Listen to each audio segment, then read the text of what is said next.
بسم اللہ الرحمن الرحیم۔ السلام علیکم۔ گھر آ کر اس نے سارا ماجرا اماں اور ماموں سے بیان کیا۔ ماموں نے بھی گواہی دی کہ اس کمرے میں لگتا تھا کہ سینٹ کی شیشی کھلی تھی یا کسی نے اپنے کپڑوں میں سینٹ لگایا تھا جس کی خوشبو ہوا میں رچی ہوئی تھی۔ تبھی مجھے شک ہو گیا۔ پھر انہوں نے کیسٹ دیکھی اور اسے ٹیپ ریکارڈر پر لگا دیا۔ جوں جوں وہ کیسٹ سنتے جاتے تھے گھر والوں پر قیامت گزرتی جاتی تھی۔ شروع میں تو عنایت کی اپنی آواز سنائی دی، جو باتیں اس نے گھر والوں کے لیے بھری تھیں، مگر بعد میں ٹیپ کے کچھ حصے پر جو کچھ ریکارڈ ہو گیا تھا اس کو سن کر تو جیسے ان پر قیامت گزرتی جاتی تھی۔ وہ یوں سکتے میں تھے جیسے کوئی بھیانک خواب دیکھ رہے ہوں۔ عنایت ماں کا سب سے بڑا بیٹا تھا۔ اس نے میٹرک پاس کر لیا تو ماں نے اسے کہنا شروع کر دیا، بیٹے کوئی کام تلاش کرو۔ بات یہ تھی کہ عنایت سے چھوٹے چاروں بھائی پڑھ رہے تھے، تبھی اس کو یہ احساس دلایا جاتا تھا کہ معاشی بدحالی دور کرنا اسی کی ذمہ داری ہے۔ صبح ہی وہ کام کی تلاش میں نکل جاتا اور شام کو گھر لوٹتا تھا۔ ماں کو اس کے بجھے چہرے سے اپنے سوال کا جواب مل جاتا تھا کہ آج بھی کام نہیں ملا۔ رات نا امیدی کا اندھیرا لاتی اور نئی صبح امید کی نئی کرنیں سمیٹ لاتی۔ 6 ماہ سے یہی ہو رہا تھا۔ کلرکی کے لیے 100 دفتروں کی خاک چھانی، بالآخر مایوس ہو گیا اور پرائیویٹ کام ڈھونڈ لیا۔ ایک آڑتی نے حساب کتاب کے لیے رکھ لیا۔ 1 ماہ کام کرنے کے بعد اس نے صرف 500 روپے دیے۔ عنایت کی آنکھوں میں آنسو آ گئے۔ آڑتی نے پوچھا کیا کام دیے ہیں؟ یہ تنخواہ ہے یا بھیک؟ عنایت نے دھیمے لہجے میں شکوہ کیا۔ پہلے سے طے کر لیتے، شکر کرو کہ 500 روپے مل گئے، ورنہ ہر جگہ پہلے 6 ماہ مفت کام کرنا پڑتا ہے۔ پہلے تجربہ حاصل کر لو تو اچھا ہے، اچھا کام کرو گے تو کچھ سیکھ لو گے، تب تنخواہ کی بات کرنا۔ عنایت کے حالات ایسے نہ تھے کہ وہ تجرباتی محنت پر وقت ضائع کرتا۔ وہ تھک ہار کر رہ گیا۔ آڑتی کا کام چھوڑا تو کہیں چپڑاسی بھی نہ لگ سکا۔ بیمار باپ، 2 بہنیں، 1 ماں اور 4 بھائی، اتنا بڑا کنبہ اور کفالت کا واحد ذریعہ اس مکان کا کرایہ تھا جو اس کے دادا نے ورثے میں چھوڑا تھا۔ یہ 5 مرلے کا پکا مکان تھا۔ اس کے بیچوں بیچ دیوار کھڑی کر کے 2 حصوں میں بانٹ دیا گیا تھا۔ ایک حصے میں عنایت اور اس کے گھر والے رہتے تھے اور دوسرے حصے میں کرایہ دار۔ اس طرح گزارا چل رہا تھا۔ اس بار جب ملتان سے عنایت کے ماما جی آئے تو ماں رو پڑی۔ بھائی سے کہنے لگی کہ تم ہی اس کا کچھ کرو، میں تو دعا کر کر کے تھک چکی ہوں، مگر عنایت کو کہیں نوکری نہیں ملتی۔ کیا عنایت کو کسی قسم کا ہنر آتا ہے؟ میٹرک پاس کا تو نوکری تلاش کرنا مشکل ہے۔ آج کل چپڑاسی بھی FA BA ہوتے ہیں۔ بہتر ہے کہ کوئی ٹیکنیکل کورس کر لے تو میں اس کو سعودی عرب بھی بھجوانے کا انتظام کر سکتا ہوں۔ شرط یہ ہے کہ اسے پہلی 2 تنخواہیں اس ریکروٹنگ ایجنٹ کو دینی ہوں گی جو اس کے وہاں بھجوانے اور پھر کام دلوانے کا بندوبست کرے گا۔ اندھا کیا چاہے 2 آنکھیں۔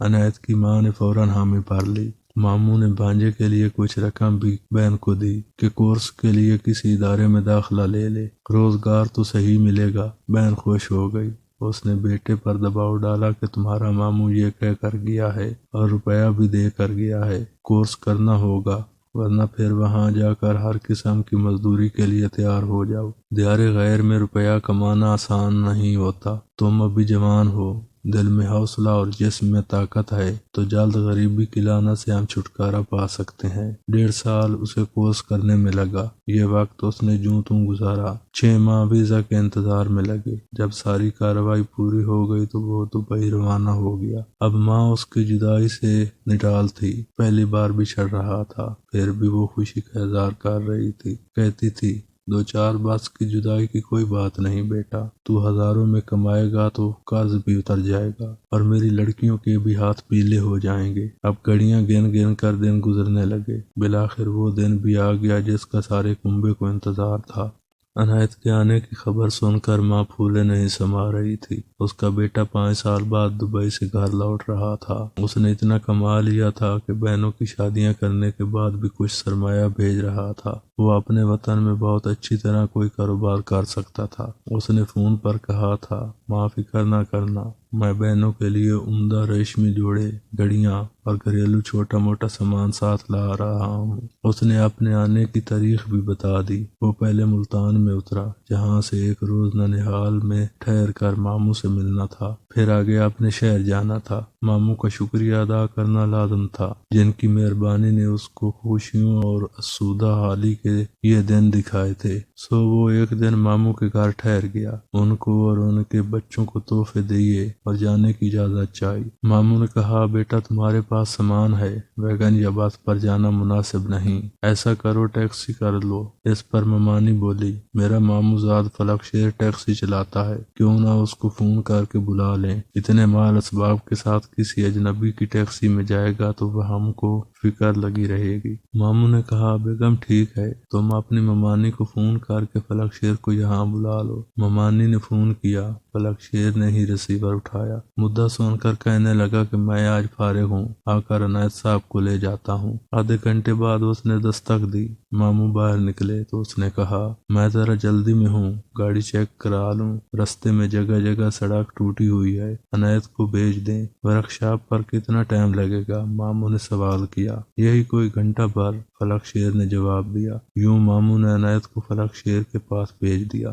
فلک شیر راستے میں ایک ورک شاپ پر رکا، تھوڑی دیر بعد آ کر بولا، عنایت بھائی موٹر میں کام زیادہ نکل آیا ہے، ایسا کریں آپ میرے گھر پر تھوڑی دیر قیام کر لیں، میں گاڑی بنوا کر ابھی آتا ہوں۔ وہ بیچارہ بلا چوں چراں مان گیا۔ فلک شیر اسے گھر لے آیا، اپنے والد کو بتایا کہ یہ بلال صاحب کے بھانجے ہیں، میں ذرا گاڑی کو صحیح کروا لوں، تب تک یہ ہمارے مہمان ہیں۔ فلک شیر کا باپ اس سے گرم جوشی سے ملا اور گھر کے اندر لے گیا، اس کی خاطر مدارت کی اور دونوں دبئی بارے باتیں کرنے لگے۔ جبکہ فلک شیر واپس ورک شاپ چلا گیا، اس نے 1-2 گھنٹے کا کہا تھا، مگر مغرب ہو گئی اور وہ نہ لوٹا۔ اس کے باپ نے کہا، عنایت بیٹا اب رات سر پر ہے، راستے میں ڈاکو وغیرہ مسافروں کو لوٹ لیتے ہیں، اور تم تو دبئی سے آ رہے ہو، تمہارے پاس قیمتی سامان بھی ہوگا۔ جی بالکل، میرا تو سارا ہی سامان قیمتی ہے، بہنوں کے جہیز کے لیے خریداری کی ہے، 5 سال بعد گھر لوٹ رہا ہوں،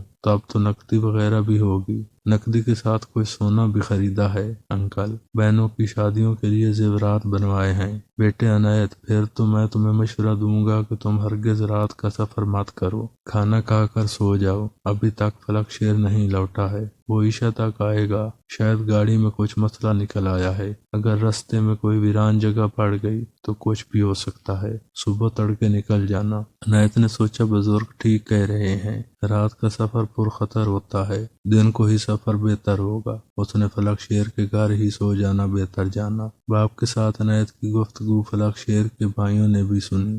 عشاء کی نماز کے بعد فلک شیر بھی آ گیا، کہنے لگا، گاڑی میں تھوڑا مسئلہ تھا، مگر ٹائر پرانے تھے، سوچا کہ نئے ڈلوا لیتا ہوں، اسی سبب دیر ہو گئی۔ خیر، اللہ کے ہر کام میں بہتری ہوتی ہے، اب صبح چلیں گے، اللہ صبح سفر زیادہ خوشگوار ہوگا، ہم تازہ دم ہوں گے اور اس وقت گرمی بھی کم ہوگی۔ یہ طے پا گیا کہ اب سفر کل صبح ہی کرنا ہے۔ فلک شیر کی والدہ نے پرتکلف کھانے کا انتظام کر لیا تھا، سب نے سیر ہو کر کھایا اور ایک علیحدہ کمرے میں اس کا بستر لگا دیا گیا۔ کھانا کھانے کے بعد فلک شیر نے کچھ دیر اپنے مہمان سے گپ شپ میں وقت گزارا، دبئی کے بارے میں معلومات لیں، پوچھا اگر میں وہاں جا کر ٹیکسی چلا لوں تو کتنا کما لوں گا اور دبئی کا ویزا کتنے میں مل جائے گا۔ عنایت نے سادہ دلی سے تمام معلومات دیں اور باتوں باتوں میں بتا دیا کہ 5 سالوں میں اس نے اتنا کما لیا ہے کہ وہ اب خوشحال ہو گیا ہے، بہنوں کی شادی کی خوب جی کھول کر خریداری کی ہے، کیا کیا خریدا ہے اور کتنا سونا لیا ہے، سبھی کچھ احوال اس نے فلک شیر کو بتا دیا۔ اس نے الیکٹرک کا کچھ سامان دیکھنے کی خواہش کی تو سادہ دل عنایت نے ہر چیز کھول کھول کر اسے دکھا دی جو وہ گھر والوں کے لیے لے کر جا رہا تھا۔ غیر ملکی کپڑا اور بیش قیمت گھڑیاں، جوسر گرینڈر مشین، VCR، ان دنوں VCR کا دور تھا۔ ان چیزوں کو دیکھ کر فلک شیر اور اس کے بھائیوں کے منہ میں پانی بھر آیا۔ وہ سوچنے لگے کہ اس کے پاس اتنا مال ہے، کاش فلک شیر بھی دبئی کمانے چلا جاتا تو کتنا اچھا تھا، ہماری غربت بھی دور ہو جاتی۔ عنایت نے کپڑوں کا ایک ایک جوڑا فلک شیر کے والد اور والدہ کو دیا اور فلک شیر کو بھی ایک گھڑی دی، سوچا ممانی اس امر سے خوش ہو جائیں گی۔ عنایت کی عادت تھی کہ وہ دبئی میں گھر والوں کے لیے اداس ہو جاتا تو ٹیپ لگا لیتا تھا اور گھر والوں کے لیے کیسٹ میں باتیں ریکارڈ کر کے پاکستان جانے والے کسی دوست کے ہاتھ بھجوا دیتا تھا۔ اس بار آنے سے پہلے بھی اس نے کیسٹ بھری تھی لیکن بھجوا نہ سکا۔ پھر وہ خود ہی پاکستان کے لیے عازم سفر ہو گیا۔ تبھی اس نے دل بہلانے کو ٹیپ ریکارڈر نکال لیا۔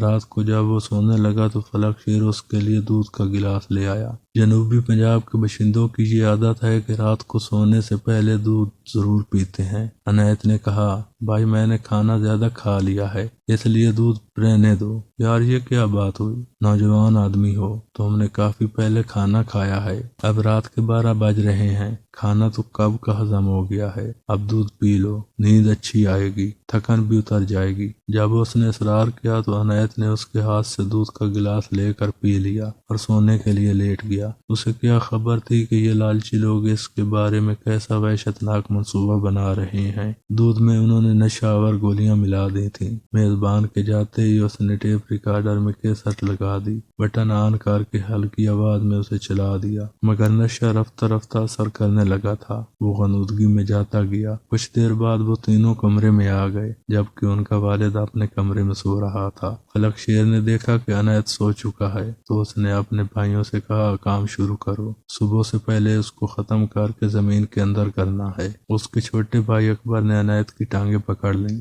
خود وہ چھلانگ لگا کر اس کے اوپر کو بیٹھا اور اسے دبوچ کر دونوں بازو مضبوطی سے قابو کر لیے اور عنایت کے منہ پر تکیہ رکھ کر اس کا سانس بند کر دیا۔ وہ دم گھٹنے سے تڑپنے لگا تو انہوں نے اسے پوری طرح چیت کر ڈالا، تاہم اس کے زور لگانے سے تکیہ اس کے منہ سے ہٹ گیا۔ وہ اب پوری طرح بیدار ہو چکا تھا، چلانے لگا، یہ کیا کر رہے ہو، کیا کر رہے ہو تم میرے ساتھ؟ وہ بس اتنا ہی بول پایا تھا کہ فلک شیر نے دوبارہ تکیہ اس کے منہ پر رکھ کر اپنے گھٹنے سے اس کو دبایا اور اس کی سانس کو پوری قوت سے بند کر دیا۔ تبھی فلک شیر کی ماں آوازیں سن کر کمرے میں داخل ہوئی۔ یہاں تو کمرے میں عجیب ہی منظر تھا۔ اس کے تینوں بیٹے عنایت پر سوار تھے اور اس کی جان نکالنے میں لگے ہوئے تھے۔ ان کو ڈر تھا کہ ماں جا کر ان کے باپ کو جگا دے گی۔ کسی جوان مرد کی جان نکالنا اتنی آسان نہیں ہوتی۔ ماں وحشت زدہ ہو کر بولی، او لالچیو، یہ کیا کر رہے ہو ظالمو، چھوڑ دو اسے۔ وہ ماں کو چپ نہیں کرا سکتے تھے،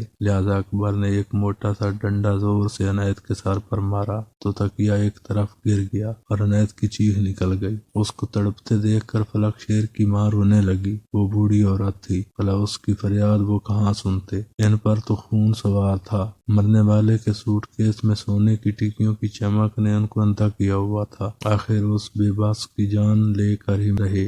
ماں سے بولے، تم ادھر سے چلی جاؤ، اس کو اگر ہم ادمرا کر کے چھوڑ دیتے تو یہ ہم کو مروا دیتا، مگر اب تم یہاں بین ڈال کر ہم کو مروا دو گی۔ وہ بیچاری ناتواں خاتون روتی ہوئی کمرے سے نکل کر برآمدے کے فرش پر جا پڑی۔ اس کے آواز کام نہ کر رہے تھے کہ کیا کرے، جبکہ اس کے بیٹوں نے میت کو جانوروں کا چارہ رکھنے والی جگہ سے زمین کھود کر دبا دیا۔ اس تمام کارروائی میں تقریباً 1.5 گھنٹہ لگا۔ اس کے بعد اس کی دبئی سے لائی سب اشیاء پر ان کا قبضہ ہو گیا۔ ادھر جب عنایت مقررہ وقت پر گھر نہ پہنچا تو اس کی ماں بے چین ہو گئی۔ دوسرے بیٹے کفایت کو اپنے بھائی کے پاس بھیجا کہ جا کر پتہ کرو عنایت آیا ہے یا نہیں، آ گیا ہو تو اسے اپنے ساتھ ہی لے آنا۔ چھوٹا بھائی جب ماموں کے پاس پہنچا، اس نے بتایا، بیٹا وہ تو کل 11 بجے یہاں سے چلا گیا تھا، میں فلک شیر سے پتہ کرتا ہوں۔ پھر ماموں نے اسے فون کیا تو فلک شیر نے کہا، پھوپھا جی میری گاڑی خراب تھی، میں اسے ورک شاپ لے گیا تو استاد نے کہا کہ اس پر سفر مت کرو، اس کے ٹائر ختم ہیں، رستے میں خرابی درپیش ہوگی تو کیا کرو گے، پہلے ٹائر بدلوا لو۔ تبھی میں نے آپ کے بھانجے سے معذرت کر لی تھی، وہ دوسری ٹیکسی کر کے خود چلا گیا تھا۔ مجھے نہیں معلوم کہ اب وہ کہاں ہے اور کیوں ابھی تک گھر نہیں پہنچا، شاید کسی دوست کے پاس ہو، مجھے اس کے بارے میں کچھ پتہ نہیں۔ میری گاڑی تو اسی دن سے ورک شاپ میں کھڑی ہے، بے شک آپ جا کر میرے استاد جی سے پوچھ لو۔ یہ سن کر عنایت کا ماموں پریشان ہو گیا۔ وہ کفایت کو لے کر فلک شیر کے گھر گیا، کیونکہ کفایت بہت پریشان تھا۔ اسے یقین تھا کہ اس کا بھائی دبئی سے آ گیا ہے۔ اس نے وہاں سے چلتے وقت اپنی والدہ کو فون کر دیا تھا اور بتا دیا تھا کہ ملتان ایئرپورٹ سے وہ ماموں کے پاس جائے گا اور پھر گھر آئے گا۔ تاہم جب فلک شیر نے بتایا کہ وہ اپنی ٹیکسی کے ٹائر چینج کروا رہا تھا تو انہوں نے اس کی بات کا یقین کر لیا۔